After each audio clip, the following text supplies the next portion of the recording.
La clase pasada habíamos visto la primera parte del movimiento circular, lo que decíamos cinemática del movimiento circular, donde teníamos en cuenta sobre todo los recorridos angulares. El ejemplo típico que hicimos era cuando se encuentran dos agujas de un reloj en un determinado lugar. Es decir, en ningún momento dijimos que el reloj tenía que tener una aguja que sea de determinada longitud, o que si el reloj era más chiquito o más grandote. Solamente nos ocupamos del recorrido angular. Igual ya habíamos empezado a hablar de conceptos que vamos a retomar ahora.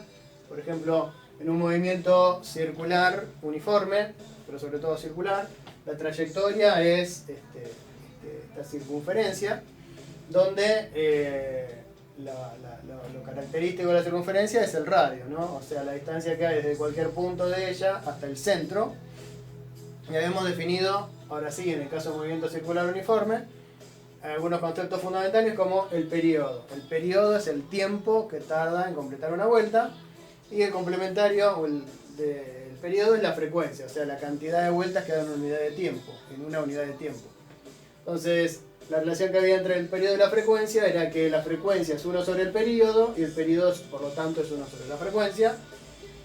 Y después definimos una frecuencia angular, que era, o también le dicen velocidad angular, que es una cantidad que aparece muy frecuentemente, ya vamos a ver, que es 2pi sobre el periodo, o lo que es lo mismo, 2pi por la frecuencia.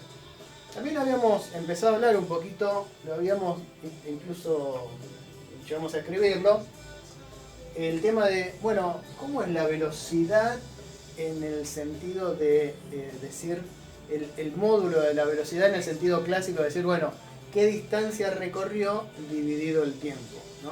Entonces habíamos dicho que la distancia que recorría en una vuelta, esta pelotita o esta partícula, tenía que ver con, era el perímetro de la circunferencia, o sea, la distancia recorrida era 2pi por radio. Ese es el periodo, el perímetro de esta circunferencia, y lo que tardaba era un tiempo igual al periodo, ¿no? Porque justamente la definición de periodo era el tiempo que tarda en dar una vuelta, ¿no? Entonces, eso era en el sentido clásico de velocidad. Y hablando del módulo, lo que la definición que tenía, la definición a la que habíamos llegado. Entonces, y acá lo que habíamos visto antes, ¿no? Que como 1 sobre periodo de frecuencia, esto es lo mismo que escribir 2pi por frecuencia por radio. Y justamente lo que recién decía, que 2pi sobre periodo, o 2pi lo mismo, 2pi por frecuencia, es igual a omega. ¿Está bien? Entonces habíamos dicho que, bueno, en principio la velocidad, el módulo, como calculándola como la distancia recorrida dividido el tiempo, tenía que ser esto, omega por r. Ahora bien, otra cosa que dijimos, medio al pasar, era que, bueno, en cada punto, si yo lo que tenía esto era, no sé, una pelota atada a una soga y que está dando vuelta, yo cuando la suelto, esa pelota me sigue dando vueltas, ¿no? Esto es un hilito finito, supongamos que esto está atado a un hilo y se corta el hilo. Esa pelota sigue con una velocidad que, si está en este punto, la velocidad será así, pero si la pelota venía por este punto, ahora la velocidad va a ser así, y si venía por este punto, la velocidad va a ser así, y si venía por este punto, la velocidad va a ser así. O sea que la velocidad siempre tiene una dirección que es tangente a este círculo, ¿no? Entonces, por eso a esta velocidad se le dice velocidad tangencial. ¿Está bien? En un movimiento circular uniforme, la velocidad del objeto que está haciendo ese movimiento circular uniforme, la velocidad del objeto que está haciendo ese movimiento circular uniforme es tangencial a la trayectoria. Y como la trayectoria es un círculo, es tangencial a ese círculo. que sea tangencial al círculo en cada punto significa que es perpendicular al radio. O sea que en este punto la dirección radial es perpendicular a esta dirección tangencial, que es donde está la velocidad. Entonces, instante a instante, o en cualquier instante, en este caso la dirección radial es esta, entonces esto también es un ángulo recto y lo mismo vale para todas las demás posiciones. Entonces tenemos que, ya sabemos cuál es la dirección de la velocidad y cómo es que se calcula su módulo. La velocidad tangencial es 2pi sobre periodo por radio, o 2pi por frecuencia por radio, que es lo mismo, o lo que es lo mismo, para escribirlo de manera más compacta, omega por r, porque sabemos que omega es 2pi por frecuencia, o 2pi sobre periodo. El tema es que la velocidad, nosotros estamos hablando de módulos, pero la velocidad es una magnitud vectorial. ¿Está bien? Y como magnitud vectorial tiene módulo, pero también tiene dirección, que ya vimos cuál es, y sentido. Entonces, también habíamos definido que la aceleración era el cambio de la velocidad a lo largo del tiempo, ¿no?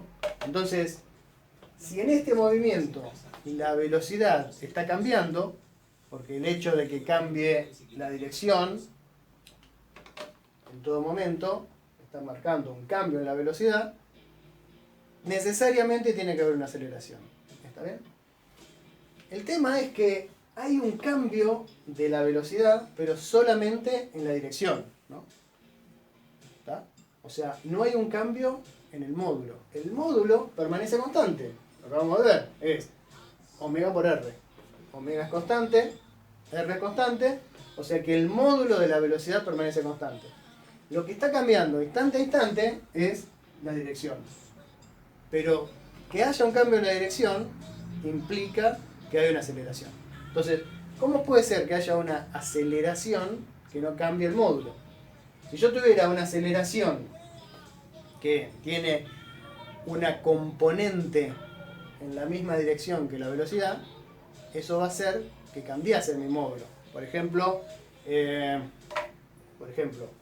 cuando teníamos un tiro oblicuo, teníamos un poquito de la velocidad hacia la derecha, la velocidad inicial, un poquito de la velocidad,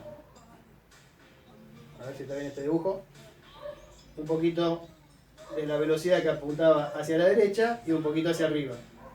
¿Está bien? Cuando hacíamos tiro oblicuo teníamos un poquito de la velocidad hacia la derecha y un poquito de la velocidad hacia arriba. Con la velocidad que había hacia la derecha no cambiaba, porque no había ninguna aceleración de ningún tipo en el eje horizontal. Pero en el eje vertical había una aceleración. Entonces, que era la aceleración de la gravedad terrestre. Entonces decimos, en este caso, la aceleración de la gravedad terrestre, ¿no?, está en la misma dirección que la componente vertical de esta velocidad. Entonces el objeto llegaba hasta una velocidad máxima y caía. Había un movimiento acelerado en el eje vertical. ¿Está bien? Esa aceleración que estaba en la misma dirección que la componente vertical de la velocidad hacía que el módulo de la velocidad en la componente vertical de este objeto fuese variando. De hecho, iba disminuyendo hasta llegar a cero, hasta que llegara a la velocidad cero en la altura máxima, y después iba disminuyendo.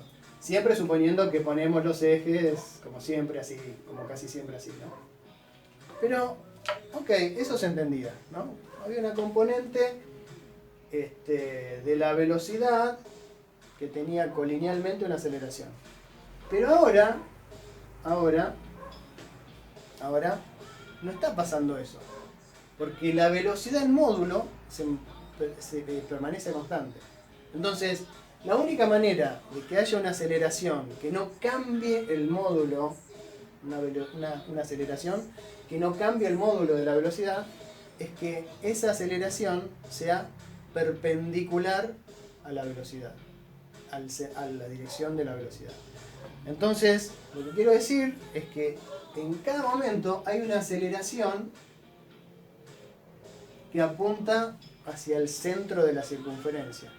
Ahora bien, ¿por qué tendría que ser hacia el centro y no hacia afuera? Porque bastaría con que fuese perpendicular. Yo, además de ser perpendicular a esta aceleración, le estoy asignando un sentido hacia el centro de la circunferencia, ¿no? Entonces, pero lo que está pasando es en esta cosa así. Fíjense una cosa. Si en un instante la velocidad del objeto, suponemos que el objeto en un instante está en este punto. Como la velocidad es tangencial, está en este lugar. Lo que yo estoy diciendo es que la aceleración en este instante es hacia el centro de la circunferencia. Entonces, ¿qué va a pasar? ¿Le puede cambiar el módulo una aceleración que es perpendicular a la dirección de la velocidad? Y no, porque como vimos, no tiene una componente que sea paralela a esa velocidad. La velocidad es así y la aceleración es así. Entonces, como no le puede cambiar el módulo, lo único que puede hacer es torcerla. ¿Está bien? Le tuerce la dirección. Entonces, un instante después, el objeto ya avanzó un poquito y está, digamos, por acá. ¿Está bien? Pero, como actuó la aceleración, torció la velocidad. Entonces, la velocidad ahora ya no está en esta dirección como estaba en este punto, sino que está en esta dirección. Vamos a ponerle prima para que se note que es la aceleración un instante después. Entonces, ¿qué va a pasar en ese instante posterior? En ese instante posterior va a volver a actuar una aceleración. Una aceleración que va a ser, nuevamente dijimos, en la dirección radial. O sea, que ahora no va a ser en esta dirección, sino que va a ser en esta dirección, porque ahora la dirección radial está acá. ¿Y qué situación tenemos? Y tenemos nuevamente que esta velocidad en este punto es perpendicular a la dirección radial. Entonces, ¿qué va a pasar? Se vuelve a dar este fenómeno desde un intervalo muy chiquito de tiempo desde una posición en un intervalo a una posición siguiente en un intervalo muy chiquito de tiempo, ¿no? Es lo que se dice un diferencial después. Se podría hacer más adelante, probablemente en la física que sigan, vayan a hablar de límite y de diferenciales, pero por ahora nos quedamos con este concepto, ¿no? Entonces, la aceleración siempre apunta hacia el centro de la circunferencia, por eso se lo llama aceleración centrípeta. Aceleración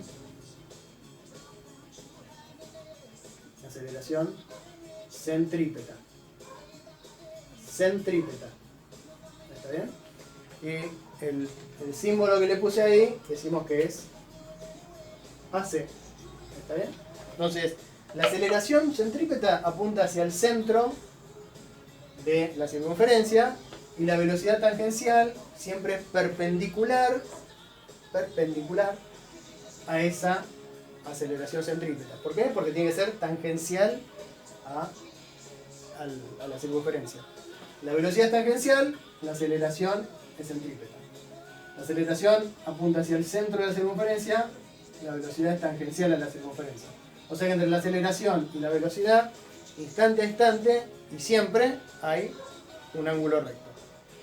Por lo tanto, la aceleración esta no le puede cambiar el módulo a la velocidad tangencial, le cambia solamente la dirección. Ok, bien, entonces la aceleración centrípeta la vamos a calcular como omega al cuadrado por r. ¿Está bien? Entonces ya tenemos cómo se calcula la aceleración. Obviamente esto va a ser el módulo, ¿no? La aceleración centrípeta del módulo es omega al cuadrado por r, la velocidad tangencial del módulo es omega por r. Bien. Si hay una aceleración, obviamente tiene que haber una fuerza.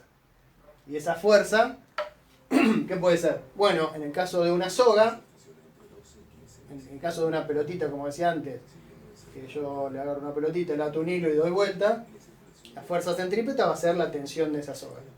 Ah, otra cosa. La fuerza que actúa,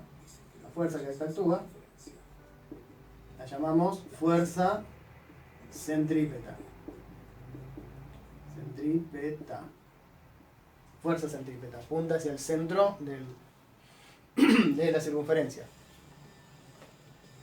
Esa fuerza, ¿qué puede ser? Bueno, si es una pelotita atada con un hilo y la estoy dando vuelta, será la tensión de ese hilo sobre el objeto.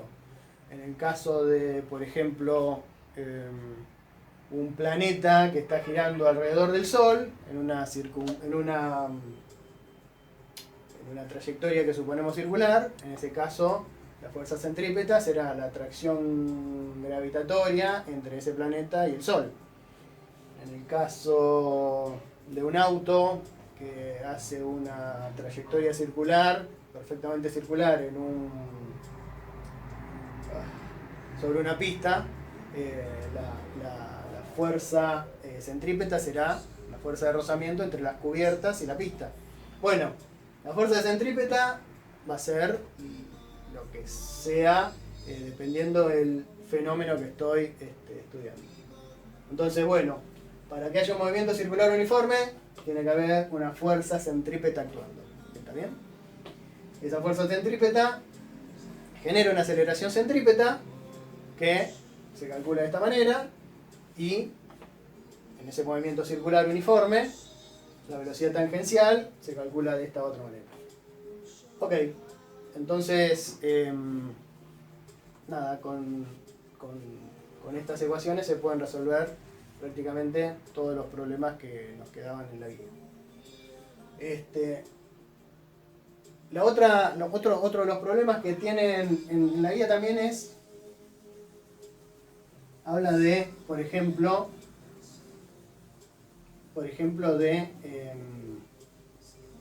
de satélites girando.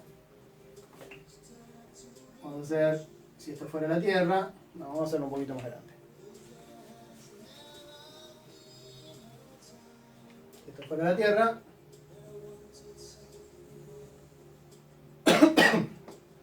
en uno de los problemas le pide hablar algo acerca de qué pasa con un satélite que está en una trayectoria. Y acá lo importante es que se considera esa trayectoria, nosotros siempre lo vamos a considerar que forma una circunferencia, ¿no? Entonces siempre tiene que ser un movimiento circular uniforme. Entonces, un detalle que tienen que tener en cuenta, que en estos casos hay que, para hablar del radio, de la circunferencia que completa este satélite, hay que sumar la altura del satélite a la superficie terrestre más la distancia desde la superficie terrestre hacia el centro de la Tierra, ¿no? El radio terrestre es más o menos 6.400 kilómetros, o sea, creo que era 6.380. O sea, este radio terrestre en promedio es 6.380 kilómetros. A este radio terrestre hay que sumarle todavía la altura que tiene el satélite desde la superficie terrestre hacia donde esté. ¿Está bien? Entonces, el radio de la circunferencia que está completando este satélite será esa distancia total. Por ejemplo, habría que verificarlo, pero la Estación Internacional Espacial creo que está más o menos a 400 kilómetros de altura. 400 kilómetros de altura. O sea que en este caso, esta distancia estaría fuera de escala, mi dibujo, ¿no? Porque si esto es 6.300, esto no puede ser 400. Pero en el caso de que hubiese que calcular Y en el caso de que estuviese haciendo un movimiento circular uniforme, la Estación Espacial Internacional, su radio sería 6.380 kilómetros más estos 400 kilómetros. Bueno, después más, si nos dan otros datos, podría calcular, qué sé yo, cuánto es, no sé, la fuerza centrípeta, la aceleración centrípeta, la velocidad tangencial. Dependiendo de los datos que me den, es lo que yo puedo calcular. Si me dicen cuánto es el periodo y cuánto es el radio, bueno, si tengo el periodo y tengo el radio, puedo calcular, por ejemplo, la velocidad tangencial. Y si tengo la velocidad tangencial, también puedo calcular la aceleración centrípeta. Y si tengo la aceleración centrípeta y me dijeran cuánto es la masa de ese satélite, también podría calcular la fuerza centrípeta. Porque lo que sigue valiendo, a pesar de que no lo dije, es que la fuerza centrípeta, por supuesto, siempre es igual a la masa del objeto del que estemos hablando por la aceleración centrípeta. Eso sí, sigue siendo valiendo, siempre sigue valiendo porque la segunda ley de Newton se aplica siempre. La fuerza centrípeta es la masa por la aceleración centrípeta. Bueno, esencialmente con esto se pueden resolver todos los problemas. Por supuesto que hay que trabajar bastante. Lo que quería agregar era aclarar que en la guía de problemas aparece una cantidad que se usa mucho, sobre todo en ingeniería, en movimientos circulares, que es RPM, que significa revoluciones por minuto. O sea, cuántas vueltas da un determinado objeto en un minuto. Entonces, algo que sea 10 RPM, 10 RPM, son, por ejemplo, 10 vueltas. 10 vueltas completas en un minuto, o sea, en 60 segundos. Ahora, ¿cómo 60 segundos? ¿Cómo engancho esto con estas cantidades que yo tengo de movimiento circular, periodo, frecuencia? Y bueno, pero si da 10 vueltas en 60 segundos, significa que completa una vuelta en 6 segundos, ¿no? Una vuelta en 6 segundos, ¿no? Es una regla de 3 simples. O sea, no importa si me dicen 10 RPM, 33 RPM, creo que dan en el problema algo así como 33 o algo por el estilo. Yo lo hago con 10 porque es más fácil hacer la vuelta, pero es una regla de 3 simples. Si da 10 vueltas en 60 segundos, significa que da una vuelta en 6 segundos. ¿Y qué significa que da una vuelta en 6 segundos? Que el período es 6 segundos. El período, en este caso, es 6 segundos. Entonces sí, ahora sí, ya tengo el período de ese movimiento circular. Y si tengo el período, tengo la frecuencia, y ya con eso puedo calcular las demás cosas, si me dan el radio, puedo calcular la velocidad tangencial, la aceleración centrípeta, etc. Bueno, hay que trabajar, pero esencialmente con esto y un poco de trabajo se pueden resolver los demás problemas.